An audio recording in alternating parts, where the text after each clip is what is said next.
Donc, comme on vous l'a dit, nous sommes deux aujourd'hui, Claude et moi-même, donc Eric. Mais avant de nous présenter brièvement et de passer au travers de notre exposé, on commence avec Claude en fait pour sa présentation à elle. Donc, on va commencer par parler un peu de nos parcours avant IBA. Donc, c'est là que je vais me présenter un peu plus longuement. Puis on va vous parler d'IBA proprement dit et de nos métiers aujourd'hui. Donc moi je m'appelle Claude. Chez IBA, je suis Requirement Engineer. Ça veut dire qu'en gros j'écris des spécifications. Mais avant ça, j'ai fait un master en sciences physiques à finalité physique médicale.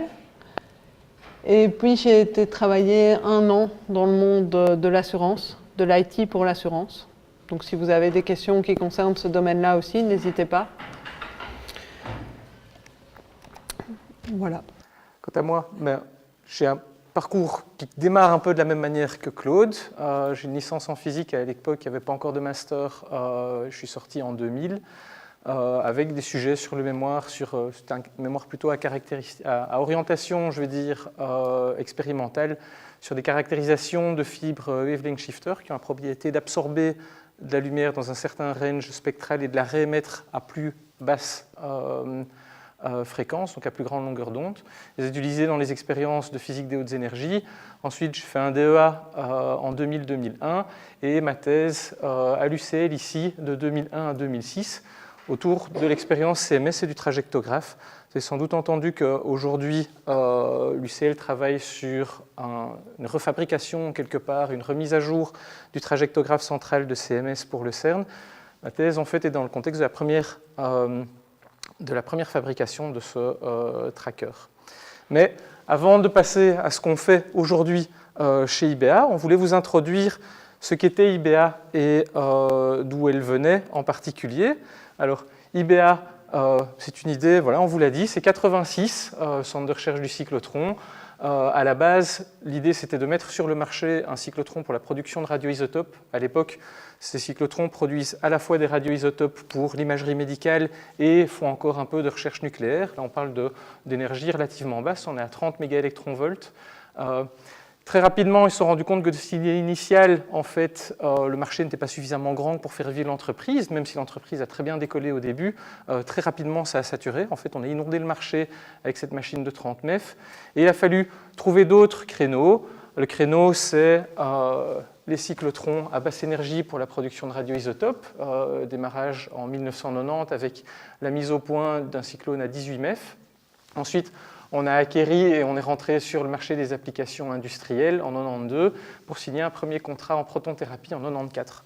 La protonthérapie a mis un certain temps à se développer et en parallèle de ça, comme on parle de traitement et de diagnostic avec les cyclotrons de production de radioisotopes, on a aussi développé, en fait, au travers d'acquisition et puis ensuite au travers de développement, une filiale de détecteurs pour la dosimétrie. Alors aujourd'hui, IBA, si je regarde la R&D, puisque c'est de là que nous on vient, la R&D consiste environ 12% du chiffre d'affaires d'IBA, donc on dépense 12% aujourd'hui des recettes d'IBA en recherche et développement, et il y a environ 13% des employés dans le monde qui travaillent sur de la R&D. Ça génère évidemment de la propriété intellectuelle. On a aujourd'hui plus de 500 patents, donc plus de 500 brevets, pour environ 102 innovations. Pourquoi il y a plus de brevets que d'innovations? Parce qu'il faut soumettre dans plusieurs pays régulièrement ou avec quelques particularités liées vraiment au processus de soumission de brevets. En base installée, on a installé plus de 400 systèmes basés sur des accélérateurs dans le monde. Et aujourd'hui, on n'a pas les résultats finaux pour 2016, ils doivent arriver ici fin du trimestre, mais en 2015, on avait réalisé environ 270 millions de ventes d'équipements dans le monde. Et on compte fin 2016 1600 employés qui travaillent dans 40 pays différents. On a 4 branches principales chez IBA qui tournent autour des applications médicales. On a la protonthérapie, dont on va vous parler vraiment avec plus de détails, la dosimétrie qui est liée par exemple à l'assurance qualité, pas uniquement en protonthérapie mais aussi en radiothérapie conventionnelle, la production de radioisotopes avec les solutions de radiopharmaceutiques et les applications industrielles. Et en fait, le slide, j'aurais dû le modifier, le slide sur les pharmaceutiques, on a revendu cette partie-là de la société, donc ça n'a plus cours. Mais c'est un détail. Là, je repasse la parole à Claude pour la suite. Donc, on vous a déjà parlé environ 4 fois de protonthérapie, je pense. Je vais un peu m'attarder pour essayer de vous expliquer ce que c'est. Déjà, de façon générale, la radiothérapie, c'est utiliser des faisceaux de radiation ionisante pour venir détruire des cellules cancéreuses à l'intérieur du corps. Donc l'idée, c'est qu'on va envoyer des faisceaux qui vont déposer de l'énergie au niveau des cellules, et cette énergie va casser les liens d'ADN des cellules cancéreuses. Et donc ça va être vraiment de la physique, parce que ça va vraiment être lié à l'interaction entre les faisceaux de photons et la matière. La matière étant constituée en grande partie d'électrons, c'est vraiment l'interaction photon-électron qui va nous intéresser. Quand on parle d'interaction de photons et d'électrons, on a 3 grandes interactions qui vont être plus ou moins probables selon l'énergie des photons incidents et le milieu dans lequel on se trouve. Quand on est en radiothérapie, on se trouve plus ou moins dans cette gamme d'énergie, et donc on va avoir principalement l'effet Compton et la production de paires. C'est des choses dont vous entendrez parler en long et en large, faites-moi confiance. Et donc l'idée pour l'effet Compton, c'est d'avoir un photon incident qui interagit avec un électron, et on a un photon qui est dévié et un électron qui est arraché. Ça, je détaille celle-ci parce que je m'en servirai plus tard. Voilà, principalement. Donc ça, c'est la radiothérapie en général. Ce que nous, on fait en protonthérapie, c'est au lieu d'utiliser des photons incidents, on va utiliser des protons. Et je vais vous expliquer tout de suite l'intérêt. Donc j'ai été un peu rapide. Voilà. Les courbes que vous voyez ici, c'est l'énergie déposée en fonction de la profondeur dans la matière par un faisceau de photons incidents. Et donc, vous voyez que l'énergie n'est pas tout de suite déposée. Donc, on va pouvoir traverser vraiment les premières couches de peau et de matière, et on va seulement commencer à déposer de l'énergie.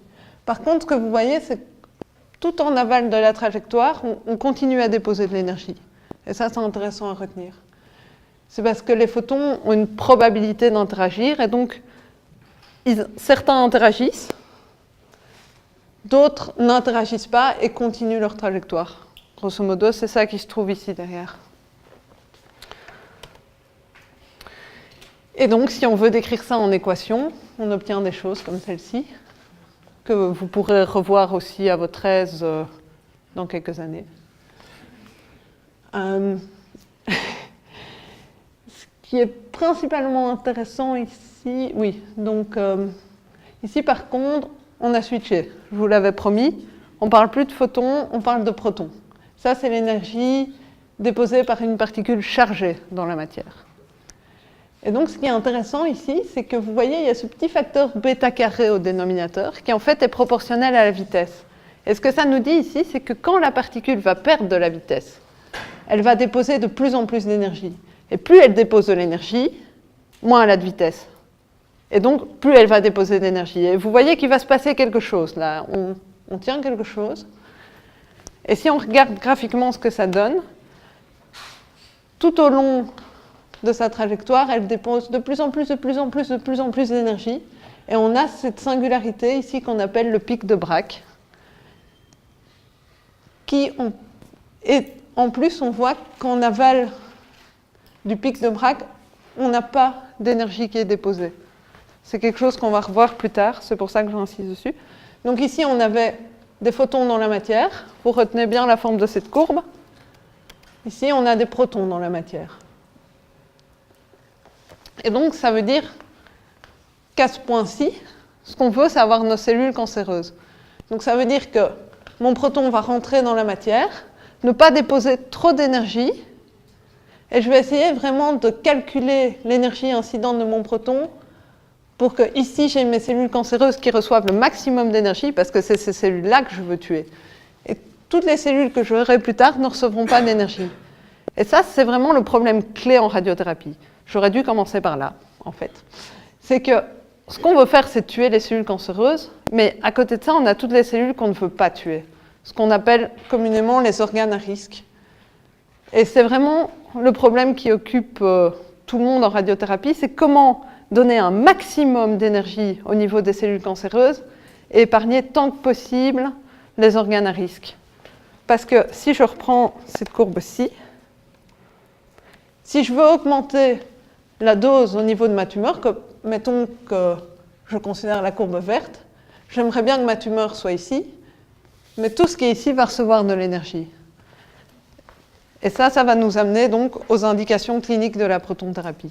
N'hésitez pas s'il y a des questions. Voilà, ça c'est exactement ce que je viens de vous dire. Alors, yop.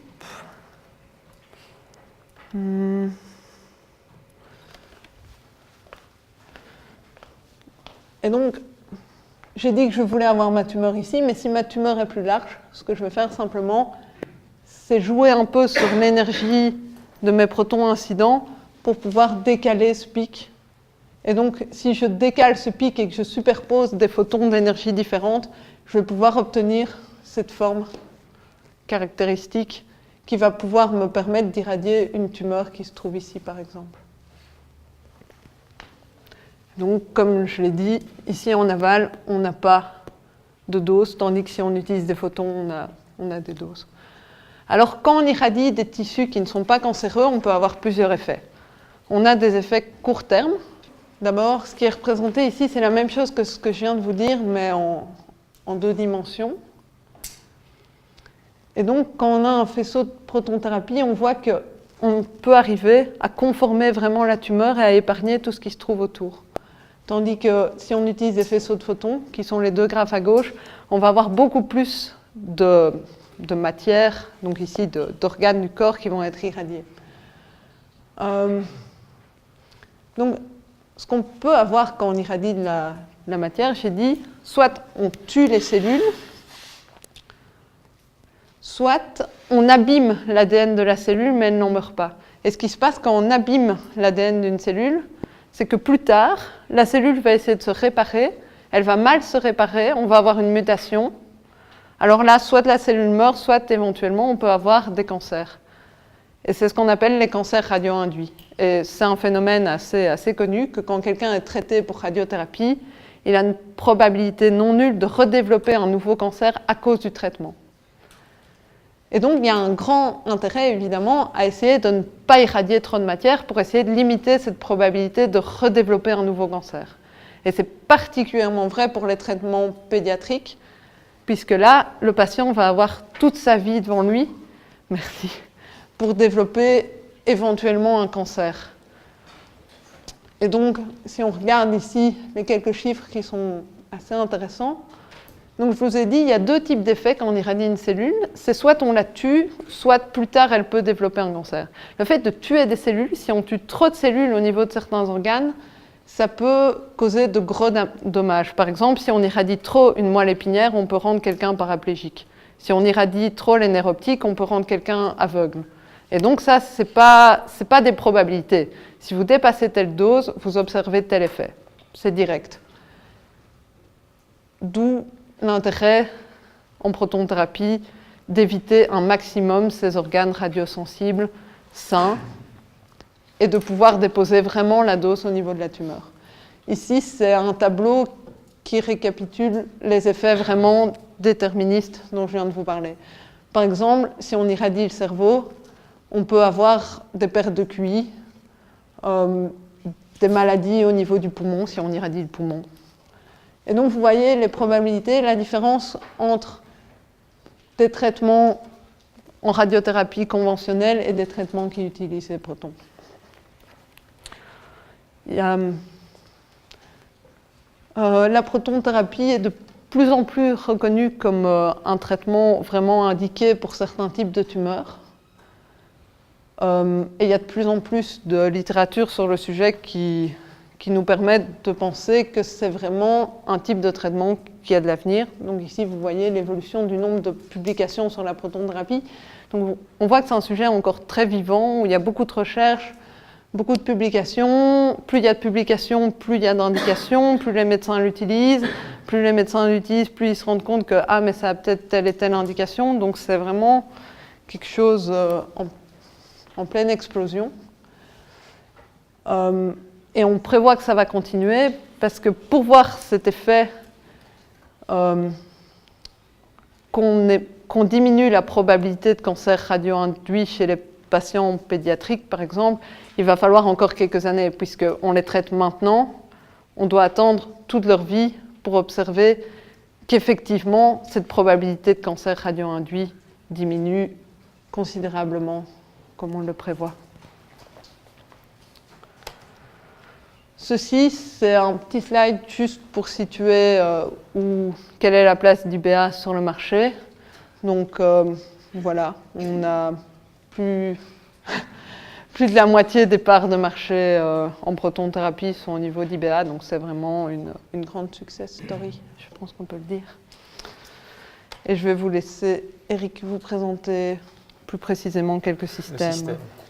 Donc, pour vous montrer un petit peu à quoi ça ressemble et quels sont les composants critiques d'un système, il y a quelques systèmes ici qui sont sur le marché. C'est les deux systèmes de protonthérapie actuels d'IBA, le Proteus Plus qui est un centre multisalle avec un accélérateur, Proteus One qui est un centre plus compact avec seulement une salle de traitement par accélérateur. Ils adressent des marchés légèrement différents en fait, en termes de type de client. Typiquement, ce centre-ci va pouvoir être installé en stand-alone, parfois non lié à un hôpital. Les gens viennent pour se faire traiter spécifiquement en protonthérapie. Avec celui-ci, on essaye d'attaquer un marché plus où le système de protonthérapie est vraiment rattaché à un hôpital de taille moyenne. On vise en fait les hôpitaux qui ont, je dirais, 2 salles de traitement radiothérapie ou plus. Par exemple, vous avez sans doute entendu récemment qu'on allait installer ce système à la KUL. C'est un partenariat entre les cliniques universitaires Saint-Luc et les cliniques du Gasteusberg. Il y a un deuxième système Proteus One qui va être installé à Charleroi, plus à des fins de recherche et de training. Ça, c'est pour nos systèmes. D'autres systèmes un petit peu différents. Ici, on a le système de Mevaillon. En fait, ils ont fait un accélérateur plus compact. Et cet accélérateur est monté sur la gantry, donc cette structure rotative qui permet d'irradier le patient en fait, sous différents angles. Parce qu'évidemment, si on veut profiter des avantages de la proton ou de la hadron-thérapie, il faut... et donc la capacité à ne pas irradier les tissus aux alentours, il faut arriver sur la tumeur avec le bon angle, évidemment. Si on n'a pas le choix des angles, on va d'office irradier certains organes qui peuvent être sur le chemin. Donc, on retrouve en général un accélérateur, une structure rotative, et en fonction du type d'accélérateur, s'il est énergie variable ou s'il est énergie constante, on va avoir un système de dégradation de l'énergie et de sélection en énergie.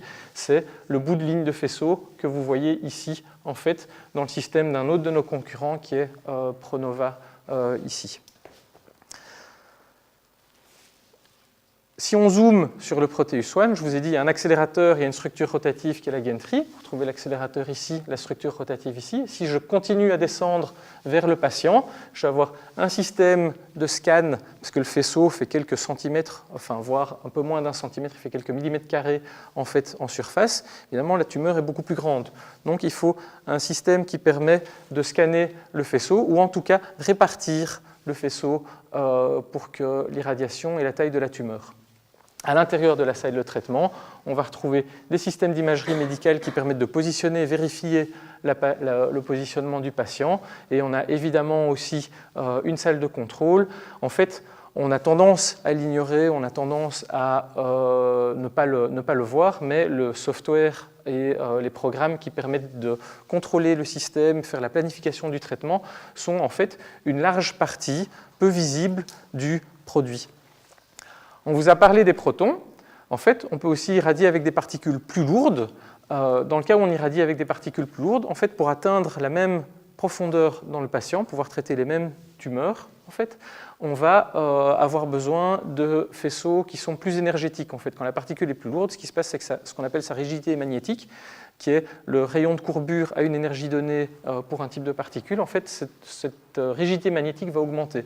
Donc on se retrouve avec des accélérateurs qui sont beaucoup plus grands que les cyclotrons, qui sont généralement des synchrotrons. Vous avez là un exemple de centre au Japon, un exemple de centre en Allemagne.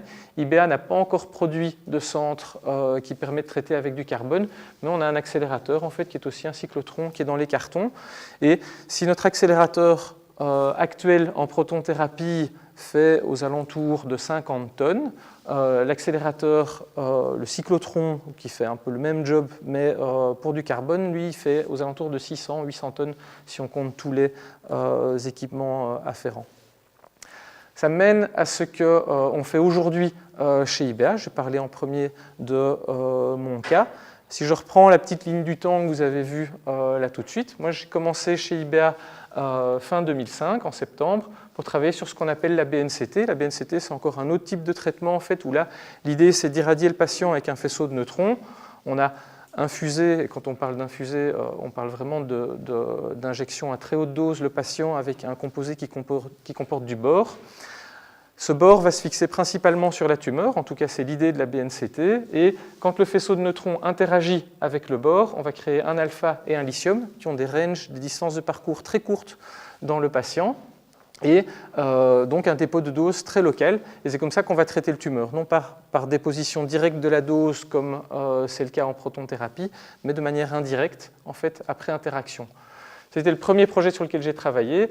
On a un petit peu tous les métiers en fait, afférents à la protonthérapie chez IBA. Donc, j'ai fait un peu de calcul de blindage en fait, pour prévoir les épaisseurs des murs autour des bâtiments qui sont autour de nos systèmes, avec l'une ou l'autre validation expérimentale, pour ensuite commencer à travailler sur les optiques faisceaux, des gantries, les accélérateurs, et pour maintenant travailler sur le S2C2, mais plus spécialement, donc, qui est notre nouvel accélérateur pour la protonthérapie, plus vraiment en tant que physicien, mais plutôt en tant que responsable d'équipe.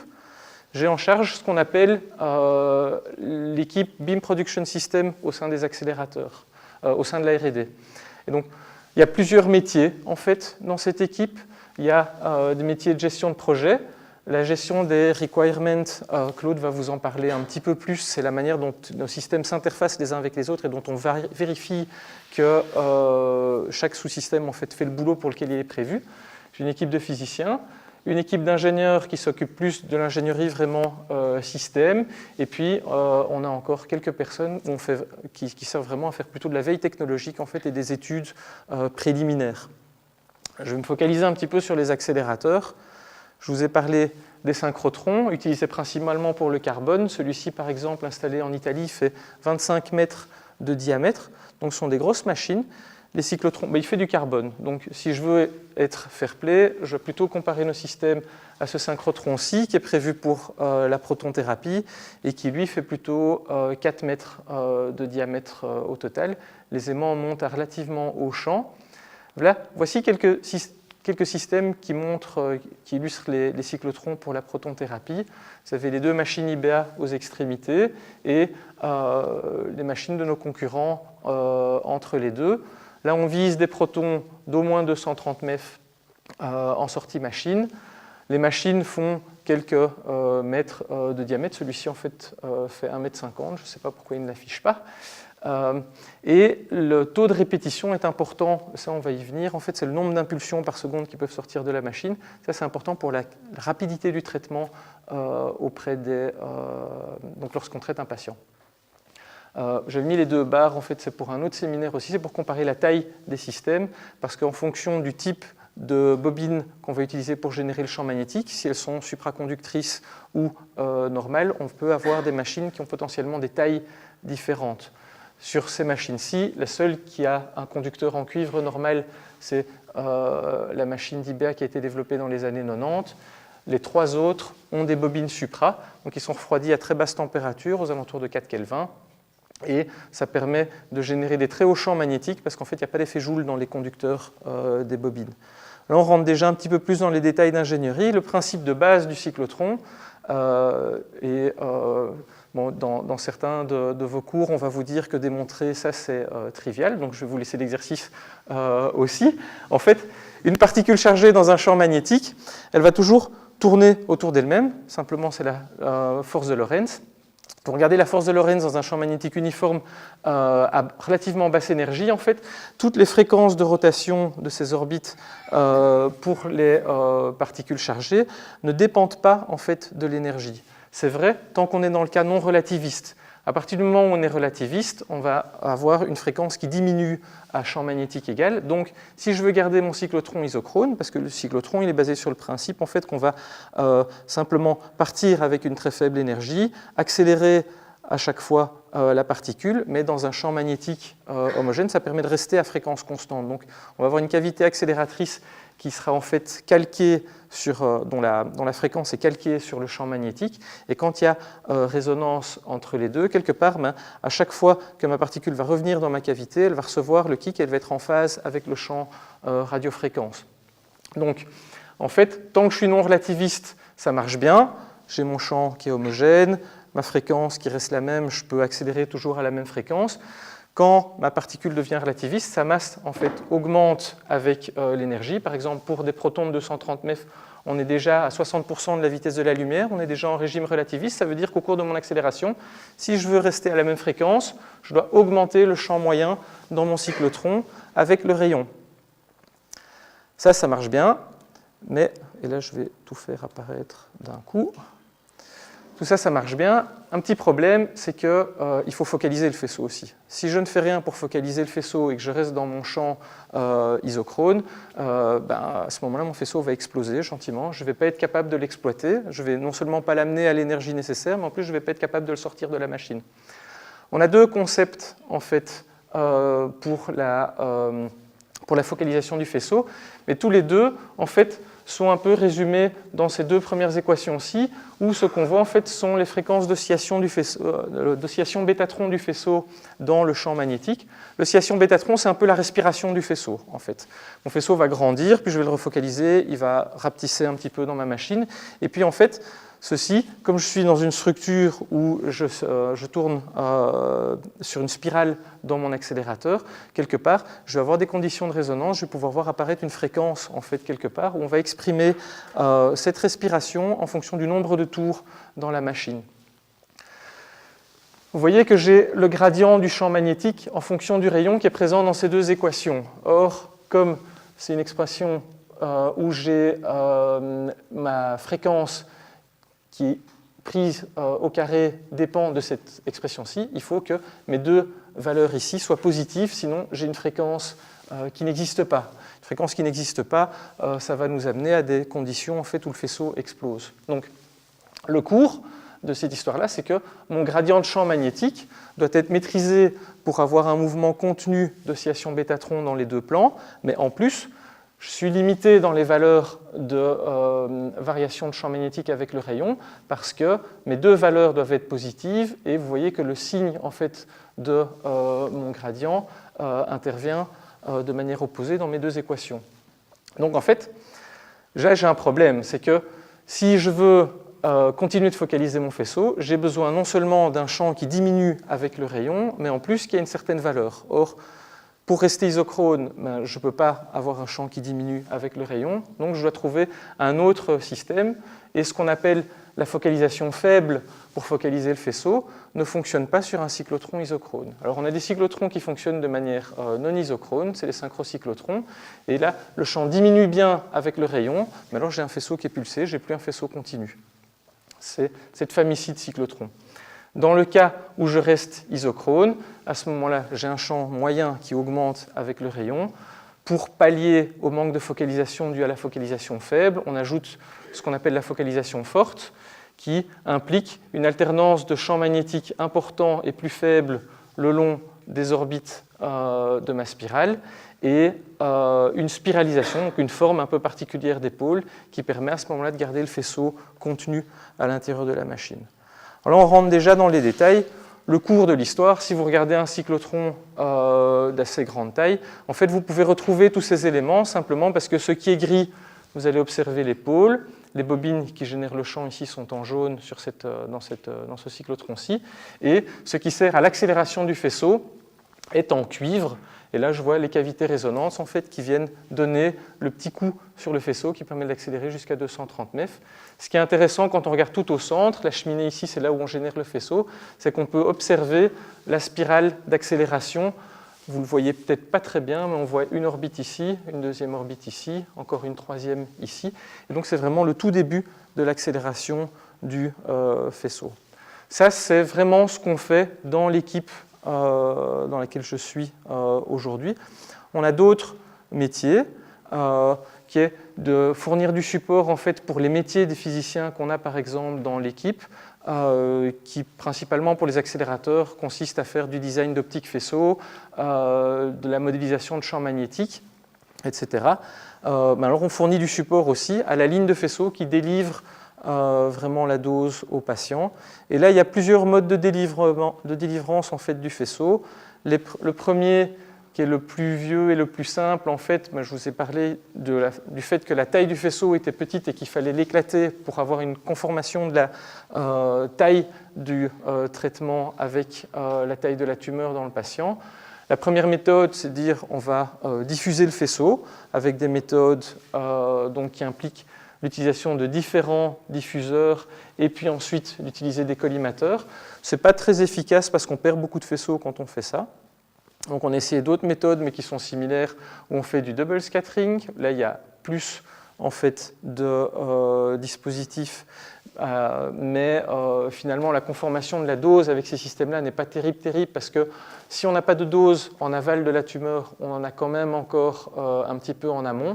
Et ça, c'est vraiment dû au fait que finalement, on éclate le faisceau à une énergie donnée dans les deux dimensions, en fait, pour je dirais, conformer à la dose de la tumeur. Donc, le plus efficace et qui a été développé plus récemment, c'est de commencer à scanner le faisceau. On peut le scanner de manière homogène ou donc en faisant du scanning uniforme. Et là, vous voyez que là, on va commencer à changer l'énergie et avoir une conformation de dose qui est un petit peu meilleure.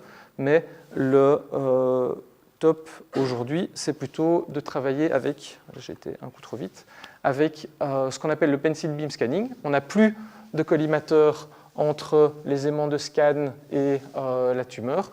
On travaille avec le faisceau qui a une petite taille et on scanne spot par spot toute une tranche dans la tumeur. Ensuite, on change l'énergie, on scanne une autre tranche et ainsi de suite. C'est ce qui donne la meilleure conformation de dose. Et vous avez ici une petite illustration de comment ça se passe. Et donc, même en protonthérapie, en fait, s'il y a déjà un avantage à utiliser ces techniques-ci par rapport aux techniques de radiothérapie conventionnelle, on peut encore améliorer la distribution de doses en PBS. Vous voyez, par exemple, c'est le même treatment plan ici, que ici, on voit qu'il y a moins de doses qu'ici, et de même, en amont de la tumeur, ici, on a plus de doses que du côté PBS. Donc ça, c'est pour les métiers qu'on a ici. Nous, on fait principalement l'optique. Là, vous voyez au sein d'une gantry, enfin à l'intérieur d'une gantry, l'évolution de la taille faisceau dans les deux dimensions transverses en fonction de la position le long de la ligne. Ici, c'est les techniques de scan, en fait, où vous voyez qu'on a l'aimant de scan qui est positionné en amont du dernier aimant de la gantry, qui permet de répartir le faisceau dans la tumeur. Tout ça, finalement, c'est beaucoup d'informations, délivrées sans doute un petit peu rapidement, mais ce qu'il y a à retenir de ce qu'on fait dans notre équipe chez moi, c'est que finalement, la multidisciplinarité est importante pour le physicien. Il y a de l'électromagnétisme, il y a la relativité, il y a tout ce qui est interaction faisceau-matière qui est important. Et donc, on est vraiment au carrefour de plusieurs disciplines, aussi avec l'ingénierie, parce que dès qu'on prévoit un système, un aimant ou quoi que ce soit, il faut le réaliser. Donc, à un moment, il faut que son dimensionnement initial par le physicien corresponde à quelque chose qui est jouable pour l'ingénieur. Et tout ça, ça se fait au sein, en plus, d'un système qui est relativement complexe. Et donc là, il y a besoin d'autres métiers aussi, comme par exemple celui de Claude, qui parle vraiment de l'interconnexion entre les différents systèmes. Donc je vais lui repasser la main pour qu'elle vous parle un petit peu plus de ce qu'elle fait. Donc l'idée, c'est qu'on a quand même, comme l'a dit Rick, un système assez complexe. Il y a l'accélérateur au centre où le le faisceau de protons est vraiment... on accélère les protons pour qu'ils aient la bonne énergie. On va amener ces protons jusqu'à la salle de traitement. C'est la deuxième partie. Et puis, on a la salle de traitement elle-même, dans laquelle on a tous les systèmes pour positionner le robot et pour délivrer le faisceau. Quelque chose qui est assez critique, c'est la vérification du patient. Et c'est là que moi je travaille, c'est pour ça que je vous dis que c'est assez critique. Parce que si le patient n'est pas à la bonne position, on va traiter à côté de la tumeur. Ce qui serait un peu dommage, vu tout ce qu'on vient de dire. Et puis, tous les softwares qui nous permettent évidemment d'enchaîner les différentes étapes, d'interagir avec l'utilisateur. Donc ça, c'est notre système. Et c'est tous des systèmes eux-mêmes assez complexes à l'intérieur, avec des technologies variées. Et on se rend compte que quand on va vouloir développer une chose, ça va impacter tous ces petits systèmes et qu'il va falloir vraiment, à chaque développement, définir « OK, qui va faire quoi pour qu'on arrive à ce à quoi on veut arriver ». J'aurai des exemples plus tard qui vont clarifier cette phrase qui est un peu obscure. Et donc, ça, je vais vous parler de ce qu'est mon travail et de sur quelle partie du produit je travaille. Donc vraiment, mon travail, c'est le requirement engineering et ça couvre plusieurs aspects. On a un premier aspect qui est vraiment comprendre un besoin. On veut un meilleur produit, un produit qui a plus de succès auprès des utilisateurs, qui traite mieux, qui traite plus rapidement, que sais-je. Et donc, on va imaginer ce besoin. Souvent, c'est fait en collaboration avec certains de nos utilisateurs qui nous font des feedbacks et on a une équipe qui s'occupe vraiment de définir ces besoins business qu'on va développer. Évidemment, il va falloir un peu négocier parce que les représentants des utilisateurs, ils vont venir, ils vont faire on veut quelque chose de super, une Rolls-Royce en or plaqué, un truc comme ça. On va dire ok, peut-être qu'on ne va pas développer ça parce que ça coûte un peu cher et c'est un peu compliqué, donc il y a toute une phase de négociation.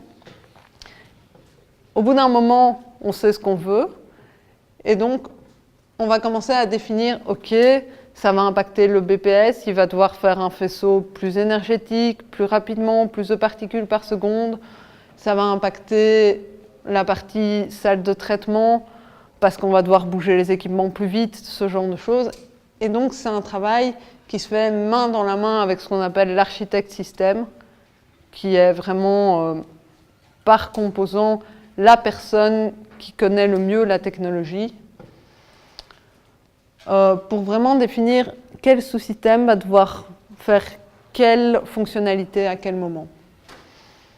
Et donc vraiment aller définir tous les comportements du système jusque dans le moindre détail. Et ensuite, il y a toute une partie vérification, vérifier que, ok, le développement a été fait comme je l'espérais et le système se comporte comme je l'espère. Et donc, je parle toujours de le système, mais le système sur lequel moi je travaille, c'est l'imagerie X-ray. Donc, c'est un système dont la mission est de vérifier le positionnement correct du patient par rapport à la prescription. Donc, pour ça, peut-être, c'est intéressant de savoir que quand un patient arrive, la première chose qu'on va faire, c'est un scanner de ce patient. Donc, une image 3D de son corps, sur laquelle on va dire, OK, moi, je vais envoyer le proton là. Et on va faire une petite croix. Et les jours suivants, ce qui va arriver, c'est que le patient va venir pour recevoir ce traitement. Et on va le coucher dans la salle. Et on va vouloir vérifier que le là est bien là où il doit être. Et pour faire ça, on va faire une radio du patient. Donc, on a un générateur de rayons X qui se trouve ici. On a différentes salles, différents modèles. Là, j'ai fait un choix de celui-là parce que j'avais l'image sous la main. On a notre tube à rayons X. On a un détecteur ici qui va nous permettre de collecter les photons émis par ce tube RX. Et on a derrière une moulinette software qui va pouvoir recevoir ces images et les comparer avec l'image de la prescription, celle sur laquelle on a fait la petite croix en disant là. Et ça, c'est ce à quoi ressemblent les écrans du software. Et donc, ce qu'on peut voir, c'est qu'on va avoir deux images. l'image qu'on vient d'acquérir dans la salle et l'image qui nous vient de la prescription. Et donc là, on commence à sentir que, ok, c'est quand même un système complexe parce qu'on va avoir des générateurs hardware, on va avoir de l'électronique sur les détecteurs, on va avoir du software avec de l'image processing assez complexe et donc des maths assez sympas derrière ça aussi. Et donc, merci. Ce qu'on voit sur ces slides, c'est les deux images légèrement superposées. Je ne sais pas si c'est ça que j'ai voulu montrer, alors c'est peut-être un peu flou, c'est peut-être pas génial, mais on voit qu'on a deux images légèrement décalées, une par rapport à l'autre. Et donc le software va comparer ces images et les réaligner, ce qui est assez sympa. N'ayons pas peur de le dire. Et donc je vais passer un peu à travers ces différents systèmes pour vous donner un peu l'idée de ce qu'il y a derrière. Et vous expliquer donc comment on s'arrange pour produire ces photons pour le shot RX et les compter, pour faire cette radio du patient qui vient de s'installer sur la table. Et donc pour ça, on a différents petits systèmes. Le tube RX que je vous ai montré tout à l'heure. Comment ça fonctionne un tube RX? C'est simplement un petit filament qui est chauffé, qui va générer des petits électrons, qu'on va accélérer avec un champ électrique qui va quand même demander un générateur haute tension pour être généré, donc c'est déjà un beau champ électrique. Et une particule chargée d'un champ électrique, vous savez sans doute qu'elle est accélérée. On l'accélère sur une anode, voilà,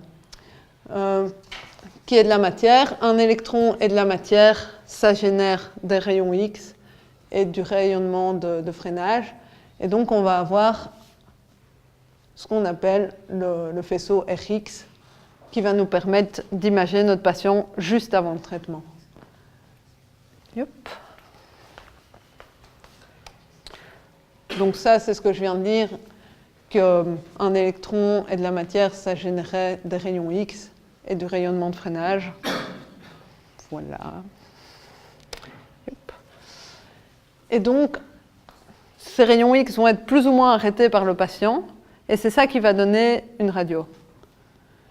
Il va falloir compter combien on a d'électrons qui sortent en dehors de notre patient, de photons, désolé. Et pour ça, on va utiliser des détecteurs. Les détecteurs ici, c'est des flat panels.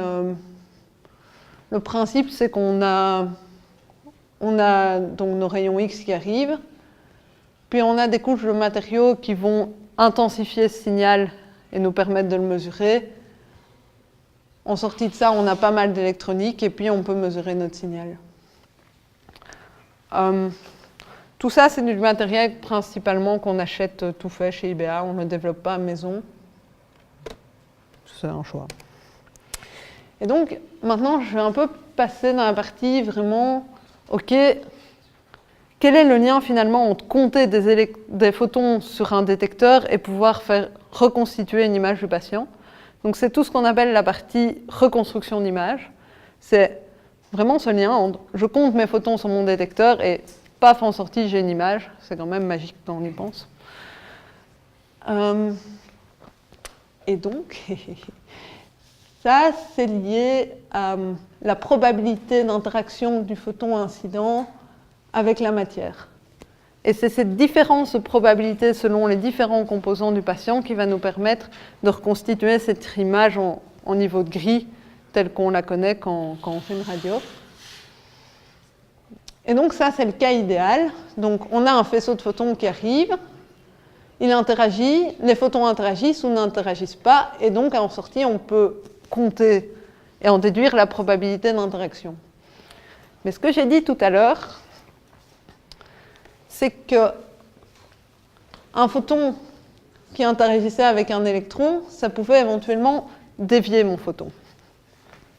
Et donc, ce que je vais observer, ce n'est pas blanc ou noir, mais je vais avoir tous des photons secondaires qui vont être générés et qui vont me faire, plutôt que d'avoir quelque chose de bien carré, bien net, quelque chose d'un peu flouté.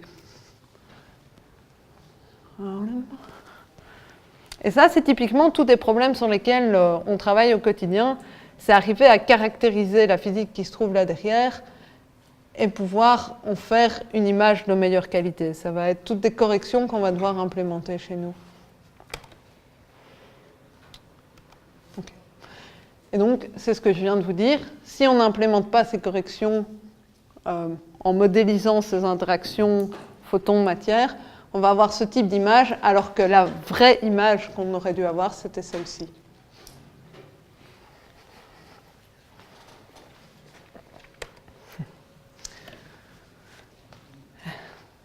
Donc, ici, c'est un peu les mathématiques qui se trouvent derrière ce que je viens de décrire.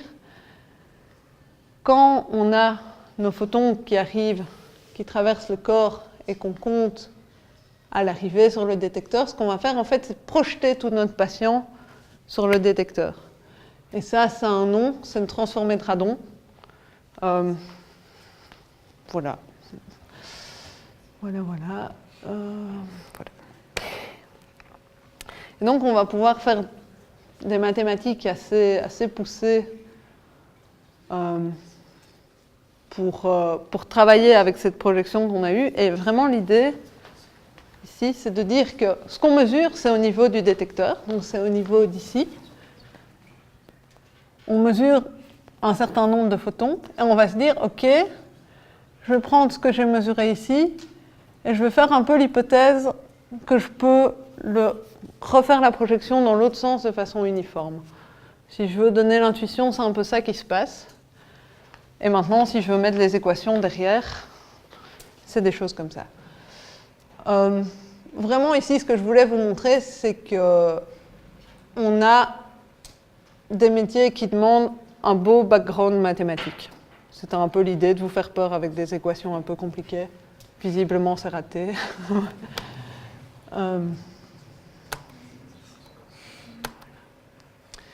Donc, ça, c'était le cas un peu en 2D. Ce qu'on peut faire aussi maintenant, que j'ai réussi à reconstruire cette image 2D, c'est faire des images 3D. Et pour faire ça, ce que je vais faire, c'est que je vais non pas irradier à une position et mesurer à une position, mais je vais le faire tout en tournant autour de mon patient. Et je vais avoir de plus en plus d'informations que je vais pouvoir à chaque fois ramener au centre de mon volume. Et je vais pouvoir reconstituer non pas une image, mais un volume 3D de mon patient. C'est ce qui se passe ici. Donc, mettons que j'ai mon patient ici, j'irradie ici, j'ai une projection, je la repousse comme ça, c'est ce qu'on appelle l'algorithme FDK. Et je vais faire la même chose à tous les angles, et je vais pouvoir avoir une image 3D du patient.